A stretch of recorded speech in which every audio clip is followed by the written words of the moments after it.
సభా సరస్వతికి నమస్కారం. నా ప్రాణానికి ప్రాణమైన తెలుగు ప్రేక్షక దేవుళ్ళందరికీ నమస్కరిస్తూ, సహకుటుంబానం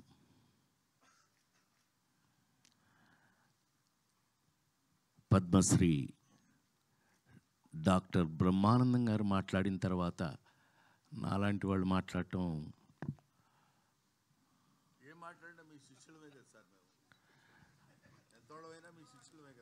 కానీ ముస్లిముండా కొడుకు కదా నువ్వు. నేను ఏది ఏమైనా మా అనుబంధం మా ఇది మీ అందరికీ తెలిసిందే. అహనా పెళ్ళంటి సినిమా జంజాల్ గారు బా ఆ రోజులు ఇది వేరు. భగవంతుడి దయ వల్ల ఇంకా ఇప్పటికీ మేము ఇదే స్టిఫ్నెస్తో పనిచేయటం, మాతో పనిచేసిన వాళ్ళందరూ ఈ రేంజ్లో పెరిగిపోవడం, నాతో లగ్గం చేపించిన రమేష్ చెప్పాలి. కానీ సరే బాబు నువ్వు చెప్పాలి, నేను చెప్పనా? నాన్నకి ప్రేమతో కానీ ఇవాళ చాలా పెద్ద పెరిగినందుకు అత్యంత సంతోషపడేవాళ్ళు నేను ఒకటి, నీకు తెలుసా విషయం. అలాగే ఇవాళ సహకుటుంబానం దీని గురించి 48 సంవత్సరాల నుంచి సినిమా ఇండస్ట్రీలో ఉన్న నేను ఒక రెండు మాటలు చెప్పాలి. ఎందుకు అనంటే, ఎస్, ప్రతి సినిమాకి ప్రాణం పెట్టి పనిచేస్తాం, చేస్తేనే ఇంతకాలం ఉంటాం, లేకపోతే ఎప్పుడో ఇంటికి పంపించేస్తారు. అందులో మొహాటం ఏమీ లేదు. అందులో సినిమా ఇండస్ట్రీలో అసలు మొహాటం లేదు. ఏం బ్రహ్మం, ఈ సినిమా ఇండస్ట్రీలో నువ్వు చూస్తున్నావు, నేను చూస్తున్నాను, జీవితంలో అంత ఈజీ కాదు. కానీ ఇంతకాలం వరకు కూడా మేము ఇంకా ఈ ఇండస్ట్రీలో మీ ముందు సహకుటుంబం అంటే బ్రహ్మం ఏదో చెప్పడానికి ట్రై చేశాడు కుటుంబం అని. యాక్చువల్గా మీరందరూ ఎవరు జర్నలిస్ట్ కుటుంబం నన్ను ఇన్ని సంవత్సరాల నుంచి సొంత బిడ్డలాగా కాసుకుంటూ వస్తున్నారు మీరందరూ. అందుకే నేను ఇప్పటికీ ఇలాగే ఉన్నాను. చప్పట్లు కొట్టచ్చు. కొంచెం అందరూ షాక్ అయ్యారులే, అది విషయం. సో ఎందుకు అనంటే, ఏ నటుడైనా సరే, నేను నమ్మేది చెప్తున్నా, ఏ యాక్టర్ అయినా సరే లాంగ్ ఇన్నింగ్స్ 100 సెంచరీలు 200 సెంచరీలు కొట్టాలి అనంటే లాంగ్ ఇన్నింగ్స్ ఉండాలి అనంటే కనుక అది కేవలం నటులు కాదు, వాళ్ళు వేసే పాత్రలు, ఆ క్యారెక్టర్స్ గుర్తుంటేనే వాళ్ళు ఉంటారు, ఇక్కడ ఉంటారు. నాకు తెలిసి మరి ఇప్పుడే బ్రహ్మం గురించి మాట్లాడుతూ అహనా పెళ్ళంట దగ్గర నుంచి ఇవాళ మొన్నే మీరు చూసిన మాస్ జాతర వరకు కూడా పనిచేస్తూనే ఉన్నాను. నాకంటూ ఒక పాత్రలు రాస్తూ ఉన్నారు.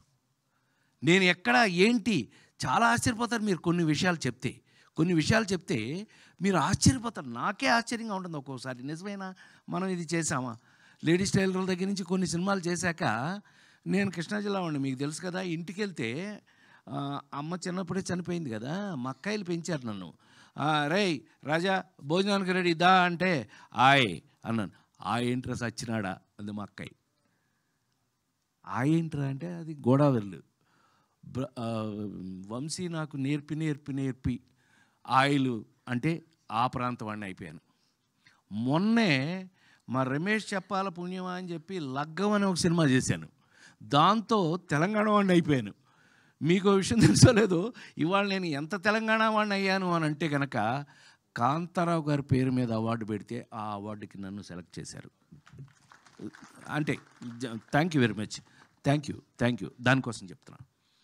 కమింగ్ టు సహకుటుంబానం, ఇంతకాలంగా పనిచేస్తున్న నేను సినిమా ఇండస్ట్రీలో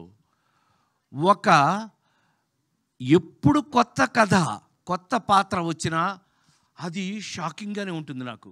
ఏం బ్రహ్మ, ఇప్పుడు నాకు అహనా పెళ్ళేటప్పుడు నీకు అరగుండు కొట్టించింది నేను, నాకు గుర్తుండి. అంటే జంజాల్ గారు నాకు అప్పచెప్పి ఐ ఫీల్ ఆల్వేస్ ప్రౌడ్ అండి. తెలుగులో నాతో పనిచేసిన కమెడియన్స్ అందరూ కూడా they are all well educated అండి. ఈజ్ ఎ లెక్చరర్, మామూలుగా కాదండి. అహనా పెళ్ళంటే యాక్ట్ చేయడానికి వచ్చినప్పుడు ఈజ్ ఎ లెక్చరర్ అండి, మామూలుగా కాదండి. కాలేజీలో ఈజ్ ఎ లెవెల్. అదే చెప్తూ ఉంటే ఈ పాత్ర అది కాదులే అని చెప్పి బట్టలు దించి ఐ మీన్ కాకి లాగు వేయించాం, అది వేరే విషయం. కానీ ఆ పాత్ర అప్పటికి ఇప్పటికీ ఎప్పటికీ గుర్తుంటుంది. సో పాత్రలు, కథలు అలా తీసుకుంటే గనక సహకుటుంబానాం కథ 48 సంవత్సరాల్లో నేను ఇంతవరకు ఎప్పుడు వినలేదు, చేయలేదు. అంత మాత్రం నువ్వు వెంటనే కాలర్ ఎగరే అదేం అక్కర్లా. ఒక అద్భుతమైన కథ సింగిల్ లైన్లో చెప్పేస్తా. బోరు కొడుతున్నాను బ్రహ్మ, ఇంకొక 2 నిమిషాలు అంతే. సహకుటుంబానాం కథ. ఈ కథలో హీరో అనాథ. అనాథ ఏంటి, సహకుటుంబం ఏంటండి, ఏంటి అనుకుంటున్నారు కదా, అదే కథ. నేను ఫస్ట్ వినగానే నేను షేక్ హ్యాండ్ ఇచ్చి నేను చేయడం సంగతి దేవుడే ఎరుగురా బాబు, మంచి కథ, ఇంతకాలానికి ఒక మంచి కథ విన్నాను అని మనస్ఫూర్తిగా చెప్పాను ఇంట్లో. మనస్ఫూర్తిగా ఏం శర్మ, అవునా అవునా ఇంట్లో గుర్తుందిగా నీకు, వాడు మా శిష్యుడు. వీళ్ళిద్దరూ ఆ కథ చెప్పినప్పుడు ఒక అనాథకి సహకుటుంబం అయిపోయింది. మీరు చూడండి, నేను గుండెమే చేసి చెప్తున్నాను నేను ఇవాళ మీరు మీ ముందు. ఈ సినిమాని కొంచెం ఈ మధ్య భయం ఎక్కువ వేస్తుంది. ఏంటంటే బ్రహ్మం అంటే పెద్ద పెద్ద డైరెక్టర్లు ఉన్నారు కాబట్టి చెప్పచ్చు, సినిమా ఇంటికి వచ్చేసింది, థియేటర్ నుంచి ఇంటికి వచ్చేసింది సినిమా. సో ఎవరికాళ్ళే ఇంకో 4 రోజులు ఇంట్లో వేస్తారుగా అనే స్థితిలో సినిమా వచ్చేసిన పరిస్థితుల్లో ప్రపంచంలోనే మనకొక్కచాటు కాదండి, మనకొక్కటి ఏదైంది, నేను ఓటీటీలో సినిమా ఫస్ట్ సేనాపతి చేసింది నేనే. చిరంజీవి కూతురే ప్రొడ్యూసరు, సుష్మిత ప్రొడ్యూసరు, తీసింది 50 నాన్ స్టాప్ డేస్ చూశారు. అది చెప్తున్నా. ఓకే, అడాప్టింగ్, మార్పులకి తగినట్టుగా ఉండబట్టే మేము ఇంతకాలం ఉన్నాం. మార్పులకి తగినట్టుగా అడ్జస్ట్ అవుతున్నాం కాబట్టే ఇండస్ట్రీలో ఇంకా కూడా భోజనం దొరుకుతుంది. అంటే ప్రామిస్గా ప్లీజ్ నన్ను నమ్మండి మీరు. నేను అలాగే నమ్మి ఇవాళకి కూడా షూటింగ్ దగ్గర నేను ఎలా పనిచేస్తానో అందరికీ తెలుసు. No complaints. అలాంటి పరిస్థితి లేదు అసలు. అలా ఉండకపోతే అసలు ప్రొఫెషన్లో ఉండను నేను. నాకు విశ్వవిఖ్యాత నట సార్వభౌమ నందమూరి తారక రామారావు గారి ఇంట్లో పుట్టి ఆయనతో పెరిగి ఆయన కనుసన్నల్లో తయారైన నేను మీ అందరికీ ఎప్పుడూ చెప్తుంటాను, నేను ప్రతి మనిషికి తల్లి, తండ్రి, గురువు, దైవం ఉంటారు. నన్ను కన్న తల్లి తండ్రిని వదిలేస్తే నా గురువు, దైవం 2 నందమూరి తారక రామారావు గారు. నన్ను తయారు చేశారు ఆయన, అలా తయారు చేశారు. ఇండస్ట్రీలో అలా ఉన్నాను, ఇప్పటికీ అలాగే ఉపయోగపడుతున్నానేమో అనే డౌట్ అప్పుడప్పుడు వస్తూ ఉంటుంది నాకు. నిజమేనా, మనం పనిచేసిన పని ఆయన దగ్గర నుంచి నేర్చుకుని, ఆయన ఎమ్మట పక్క నుండి నేర్చుకుని ఇవాళకి మనం పనికొస్తున్నామా అంటే సహకుటుంబానాం లాంటి సినిమాల్లో నాకు ఇచ్చిన పాత్ర, నేను అదే చెప్పానే, ఒక అనాథ వాడికి కుటుంబం అంటే తల్లి, తండ్రి, అన్న, తమ్ముడు అన్నీ కలిపితేనే కదా కుటుంబం.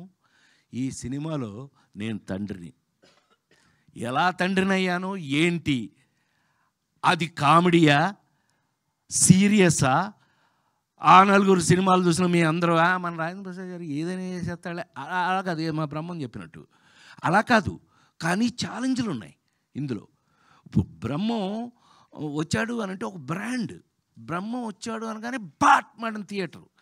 అది ఎలా ఉపయోగించుకుంటారు వాళ్ళు అనేది వాళ్ళ మీద ఆధారపడి ఉంటుంది, ఎవరు ఆ డిపార్ట్మెంట్ మీద ఆధారపడి ఉంటుంది, అతన్ని ఎలా ఉపయోగించు. అలాగా ఈ రోజున నాకు ఒక రెస్పాన్సిబిలిటీ యాక్టర్కి ఉంటే గనక ఈ సినిమాలో నేను చేసిన క్యారెక్టరు నాకు ఒక పెద్ద పరీక్ష అయ్యింది అని మీ అందరి ముందు సవినయంగా మనవి చేస్తూ, ఇది పెద్ద పరీక్ష ఈ సినిమాలో. ఎంత నాకు పరీక్ష పెట్టింది ఈ క్యారెక్టరు అని అంటే కనుక, వీడు ఫాదర్ కాదు, తల్లి కాదు, సరే మొత్తం కథ చెప్పకూడదు కాబట్టి ఎనీవే, అనాథ అనగానే వీళ్ళందరూ ఫ్యామిలీ ఉందనగానే ఎంతో కొంత మేము కూడా ఆలోచిస్తామండి, మీరే కాదు. కానీ అది ఎంత ఇంట్రెస్టింగ్గా ఉంది అని అంటే కనుక, ఒక మనిషికి కుటుంబం యొక్క అవసరం ఎంత ఉంటుంది, ప్రపంచంలో మరి ముఖ్యంగా భారతదేశంలో కుటుంబ వ్యవస్థకి ఉన్నటువంటి ఆ గొప్పతనం ఏంటి, ఆ కుటుంబ వ్యవస్థకి మనం ఇచ్చే గౌరవం ఏంటి అనే విషయాలతో సహా ఇంట్రెస్టింగ్గా సినిమాగా గమ్మత్తుగా చేయటం నాకు ఒక అద్భుతమైన ఎక్స్పీరియన్స్ ఇచ్చింది అని చెప్పి మనస్ఫూర్తిగా నేను మీ అందరికీ తెలియజేస్తూ, డెఫినెట్గా ఈ సినిమా 100% ఈ సినిమా మీ అందరికీ నచ్చుతుంది, నచ్చి తీరాలి అని మనస్ఫూర్తిగా కోరుకుంటూ, మేమేం చేశామో ఏమ్మా వెళ్ళిపోనా నువ్వు ముందుకు వచ్చాను సార్ దారి ఇవ్వడానికి. సరే నువ్వు ముందుకు వస్తుంటే ఒకవేళ నన్ను వెళ్ళమంటున్నావేమో. ఆ దారి ఇవ్వడానికి జరిగాను సార్. అనంత్ శ్రీరామ్ గారు వచ్చారు. అనంత్ శ్రీరామ్ గారు please join the stage. Anant Sriram గారిని స్టేజ్ మీదకి రావాల్సిందిగా మనస్ఫూర్తిగా కోరు. నీ పని నేను చేస్తున్నానే, అప్పుడప్పుడు నీ పని నేను కూడా చేస్తాను. అనంత్ శ్రీరామ్ గారు వేదిక మీద విచ్చేయవలసిందిగా. వీరు నాకు ఎంత ఇష్టం అంటే, వీళ్ళ ఊర్లో వీళ్ళ ఇంట్లో షూటింగ్ చేసిన వాడిని నేను. వీళ్ళ ఊర్లో మీ ఇంట్లో తెలుసుగా నీకు, టామీ అని ఒక సినిమా, పెద్ద నంది అవార్డులు అవన్నీ వచ్చినాయి నాకు, ఎస్ రంగ అవార్డు అది వచ్చింది. అండ్ తను అప్పుడు ఎంత చిన్న కుర్రాడు, కానీ ఇవాళ తెలుగు వాళ్ళు చెప్పుకునే అంత అద్భుతమైన రచయిత అయినందుకు నేను చాలా గర్వపడుతున్నాను. ఐ ఫీల్ మా మా మా బిడ్డలాగా నేను చాలా గర్వపడుతున్నాను. Sorry. So Sahakutumbanam, coming back to Sahakutumbanam, ఈ సినిమాని నాతో వర్క్ చేసేటప్పుడు ఒక చిన్న ఎక్స్పీరియన్సే చెప్పచ్చు. రామ్ ఇతను బేసిక్గా డ్యాన్స్ ఫ్యామిలీ, అంటే is basically a classical dancer.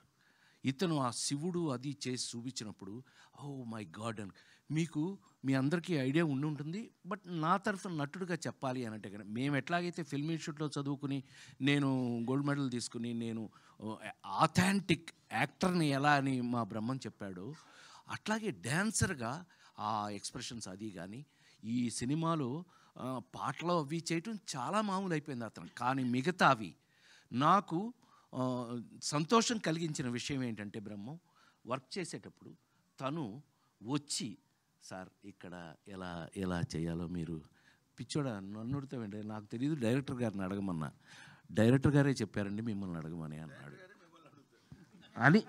Director గారు నన్ను అడగమన్నారు అని చెప్పారంటే అంత అంటే ఇది ఎందుకు చెప్పొచ్చాను అంటే, దయచేసి క్షమించండి అది చెప్పినందుకు. నేను ఎందుకు ఇది చెప్పాను అని అంటే, అంత ఇంట్రెస్ట్గా తెలుసుకుని నేర్చుకుని, ఎందుకనంటే సైకలాజికల్ క్యారెక్టర్ మీ అందరికీ తెలుసు. నేను ఏ లేడీస్ టైలర్ దగ్గర నుంచి ఏ ఆనాలుగురు దగ్గర నుంచి ఏ వరకు వెళ్ళానో నేర్చుకుంటూ ఉన్నాను, ఇంకా నేర్చుకుంటున్నాను, మీ అందరికీ తెలుసు. కానీ అది నేర్చుకుంటూ డిస్కస్ చేస్తూ అతను, సార్ మీరు ఏదిలా నేను నాకు అంటే మీరు చెప్పండి గురుగారు నేను చేస్తాను అని ఎంతో ఇంట్రెస్టింగ్గా నేర్చుకుని మరీ చేశాడు. I wish you all the best. God bless you. డెఫినెట్గా నువ్వు ఈ వర్క్ చేసిన విధానానికి 100% ఇది నీకు ఉపయోగపడుతుంది. ఎందుకంటే మేమందరం, నేను చెప్పాను కదా ఇందాక, మహానుభావులు అయిన వారి పక్కన నిలబడి చేయగట్టుకుని నేను నందమూరి తారక రామారావు దగ్గర నుంచి మీ అందరికీ తెలుసు ఆయన ఏ రేంజ్ యాక్టర్ ప్రపంచంలో అని అంటే కనుక, రాముడు చేయటం ఈజీ, రావణాసురుడు చేయటం కష్టం. సారీ బ్రహ్మ, ఇంకొక 2 నిమిషాలు తీసుకుంటా. కృష్ణుడు చేయటం ఈజీ, దుర్యోధనుడు చేయటం చాలా కష్టం. ఎన్టీ రామారావు గారి గురించి నాతో పెద్ద ఆయన అక్కినేని నాగేశ్వరరావు అన్నాడు, ఒరేయ్ నువ్వు ఆ ఇంట్లో పుట్టావురా, కానీ మీ వాడంటే నాకు ఎందుకు భయమో తెలుసా అన్న. మీకు భయమా? భలేవాళ్ళండి మీ ఇద్దరు జోకులు వేసుకుంటారు. మీ వాడంటే నాకు ఎందుకు భయం అంటే, రాముడు వేసినప్పుడు కృష్ణుడు వేసినప్పుడు భయపడలేదురా, రావణాసురుడును దుర్యోధనుడు వేసినప్పుడు భయపడిపోయాను రా బాబు. ఆ ఎక్స్ప్రెషన్ ఏంటి, హౌ ఒక క్లోజ్లో ఎంత చేస్తే దుర్యోధనుడు కనిపిస్తాడు. మరి కృష్ణుడు చేసిన వాడే కదా ఆయన. రేంజ్ ఎక్కడ రేంజ్ అండి, ఇవన్నీ ఆయన ఎంత దాని మీద వర్క్ చేస్తే ఎంత కష్టపడితే అంత గొప్ప నటుడు అయ్యాడు అని అంటే కనుక ఇదిగో ఇలా కష్టపడి నేర్చుకుని కొద్ది కొద్దిగా వస్తే ఇవాళ మీ ముందు నిలబడే అర్హత అవకాశం నాకు కలిగింది అని మరొకసారి తెలియజేస్తూ గాడ్ బ్లెస్ యూ కుర్రాడు చాలా కష్టపడి చేశాడు, రేపు మీకు సినిమాలో కనిపిస్తుంది. సో ఈ సినిమాలో ప్రతి ఒక్కళ్ళు కూడా బ్రహ్మం దగ్గర నుంచి అందరూ కూడా ఈ సినిమాలో ఉన్న వాళ్ళందరూ కూడా వాళ్ళ రేంజ్లో, మరి ముఖ్యంగా కుటుంబం, మా కుటుంబం పెళ్ళాం, వాడు తమ్ముడు, చెల్లెలు మొత్తం భలే. నాకు చెప్పాను కదా, కథ ఎప్పుడైతే ఇంట్రెస్టింగ్గా ఉందో చేసేటప్పుడు వర్క్ కూడా ఇంట్రెస్టింగ్గానే ఉంటుందండి. టు బి వెరీ ఫ్రాంక్, అంటే ఇంకా ఇంట్రెస్ట్ ఏంటి, 48 ఏళ్ళ నుంచి చేస్తున్నామని అనుకోకండి. 48 ఏళ్ళు కాదు, భగవంతుడు నాకు ఎంతవరకు అవకాశం ఇస్తే అంతవరకు చేస్తే ఈ ఇంట్రెస్టింగ్గా ఉన్నటువంటి కథలు, పాత్రలు, నేను చెప్పాను కదా మీకు, ఎంత కాలమైనా ఎవరైనా గుర్తుండాలి అనంటే వాళ్ళు వేసిన పాత్రలే, వాళ్ళు కాదు. తీసిపారండి, వాళ్ళు గుర్తుంటారంటే అది బుల్షీట్, అదంతా నిజం కాదు. వాళ్ళు నిజం కాదు, వాళ్ళు వేసిన పాత్రలే మన జీవితంలో గుర్తుంటాయి అనటానికి మరొకసారి మీ అందరి ముందు ఎక్కువ సమయం తీసుకున్నందుకు క్షమించాలని కోరుకుంటూ, సహకుటుంబానాం సినిమా వస్తుంది. మీ అందరికీ సినిమా మీద ఏమాత్రం ప్రేమ ఉన్నా దయచేసి థియేటర్లో చూడండి. ఇంకా మీదట ఇది నా పర్సనల్ రిక్వెస్ట్. ఎందుకనంటే కాస్త థియేటర్లో సినిమా చూస్తే కానీ మాకు ఊపిరాడదు. ఎస్, ఎట్లాగూ ఇంటికి వస్తుంది, ఇంట్లో ఎట్లాగూ సినిమా మీరు చూస్తారు, ఎన్నిసార్లైనా చూస్తారు. అమెరికా వరకు ఇవాళ నా సినిమాలు, ఇళ్లలో చూసే సినిమాలు నా సినిమాలు కూడా ఉన్నాయి కదా. ఉండడానికి కారణం అవే, లేటెస్ట్ టెక్నికే. కానీ వచ్చిన సినిమాని వచ్చినట్టుగా మీరు కూడా గౌరవించి చూడాలని మరొకసారి మనవి చేస్తూ, నా తరఫున, మా మొత్తం టెక్నీషియన్స్ వీళ్ళందరి తరఫున, దర్శకుడు గురించి వాళ్ళ గురించి చక్కగా మా బ్రహ్మం చెప్పాడు బ్రహ్మాండంగా. నిజంగా అతను కానీ, మా వాడు కానీ, వీళ్ళు మా కెమెరా వాళ్ళు కానీ, మరి ముఖ్యంగా ఈ సినిమాని నేను first appreciation goes to the producer అండి. ఎందుకనంటే ఎస్, ప్లీజ్, ఏం బ్రహ్మం, ఇలాంటి వాళ్ళు తీస్తేనే సినిమాలు ఆ నలుగురు కానీ లేకపోతే లేదు ఇంకో మహా అద్భుతమైన సినిమాలు ఎందుకు వస్తాయి అనంటే ఇలాంటి నిర్మాతలు ఉన్నప్పుడే, ఇలాంటి నిర్మాతలు వాళ్ళు సెలెక్ట్ చేసుకుని ఇలాంటి కథలు తీసినప్పుడే అని మరొక్కసారి ఆల్ ద బెస్ట్ తెలియజేస్తూ, God bless you, all the best. అట్లాగే దర్శకుడికి ఆల్ ద బెస్ట్.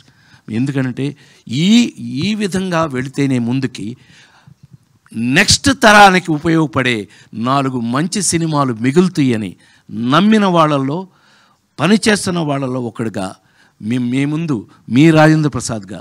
ఇంట్లో ఏం రమ్మో నా గురించి సీనారాయణ రెడ్డి గారు అనేవారు. ఇప్పుడు ప్రసాద్ నీ సంగతి ఏంటో తెలుసా అంటే, తెలుసు గురూజీ అనేవాడిని సీనారాయణ రెడ్డి గారిని. ఏమి లేదా నీ పరిస్థితి ఏంటో తెలుసా, ఏంటి గురువుగారు, ఇంట్లో కంచం ఉంటుంది, మంచం ఉంటుంది, రాజేంద్ర ప్రసాద్ సినిమా ఉంటుంది, సరే పో అనేవాడు. అట్లా మీ అందరి ఇళ్లల్లో ఉన్న నేను, నాతో మా బ్రహ్మం, మా బ్యాచ్, మొన్నే మా మామ కోట మామ వెళ్ళాడు పైకి, అయినా పర్లేదు, ఇదంతా మా బ్యాచే. సో మేమందరం మీ ముందు ఎప్పటికీ మీ సేవకులకుమే అని మరొకసారి మీ అందరికీ తెలియజేస్తూ, సహకుటుంబానాం థియేటర్లో తప్పకుండా చూడండి, మీ ఆశీర్వచనాన్ని ఇవ్వండి. నమస్కారం. Thank you sir, thank you so much. And yes, ఇప్పుడు ఇంత